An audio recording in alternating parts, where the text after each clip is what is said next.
कोकणातील जागृत देवस्थाने जसे की गिरोबा, रवाळनाथ, वेतोबा, जैतीर यांना पाहिलं की मनुष्य रूपात देव असल्याची जाणीव होते. नराचा नारायण झालेला असाच एक शेतकरी म्हणजेच जैतीर राजा. मृग नक्षत्र सुरू होतात तुळस गावात जैतिराचा उत्सव मोठा होतो. यात धार्मिक उत्सवासोबत शेती व्यवसाय व पावसाच्या आगमनाचे स्वागत केले जाते. गावात आजही धार्मिक कार्यक्रमांसोबत पारंपरिक जीवनशैली जोपासली जाते. याचे उत्तम उदाहरण म्हणजे जैतीर उत्सव आणि उत्सवात विक्रीसाठी आलेली शेतीची पारंपरिक अवजारे.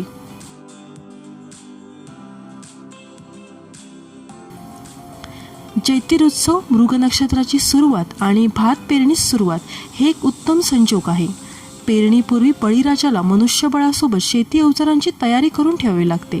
नांगरणीसाठी लागणारे जे साहित्य आहे जसे की नांगर, नांगराचा फाळा, घोंगडी ही पारंपरिक शेती अवजारे या जैतीर उत्सवात मोठ्या प्रमाणात विक्रीस येतात.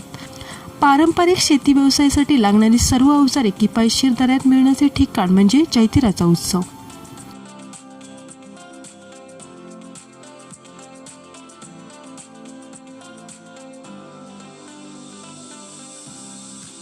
घाटमाथ्यावरून शेतीसाठी लागणारी घोंगडी या उत्सवास विक्रीसाठी आणली जातात.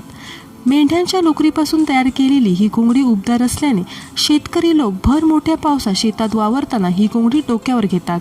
या घोंगडीमध्ये असलेली ऊब शेतकऱ्यांना पावसाच्या गारठ्यापासून वाचून आजारी पडू देत नाही.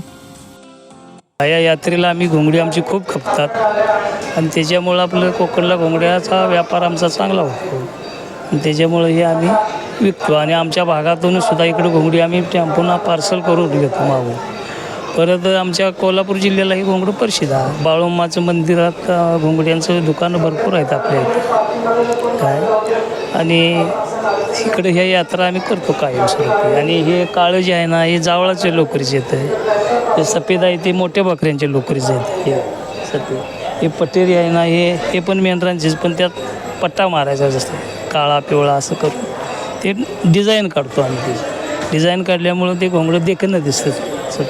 आणि या घोंगड्याचा वापर म्हणजे कसं शेतकरी लोकांना पावसाळ्यात ख्वाळी करून शेण घ्यावं लागते पटकूर म्हणून.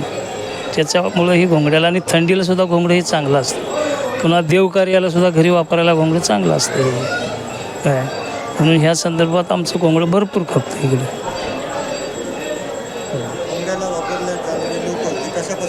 ही मेंढरं असतात, मेंढरांची लोकर कापायची वर्षातून 2 वेळा कट करतो आम्ही आणि त्याची ते चरक्यावर विणून सूत काढून बारीक ते विणून घेतो. असं विणल्यामुळं ते घोंगडं बनतं तयार असं त्याचं. ते आमचं बापू शेळके कागद. आज आपण पाहिलेली शेतीसाठी लागणारी घोंगडी, शेती अवजारे ही पारंपरिक आणि आपली जीवनशैली आहे आणि ही जीवनशैली आपणच जोपासली पाहिजे. देवाच्या भेटीने सुखावलेले आणि पावसाच्या स्वागताने उत्साहित झालेले शेतकरी शेतीच्या कामाला नव्या जोमाने आणि नव्या ईर्षेने सुरुवात करतात.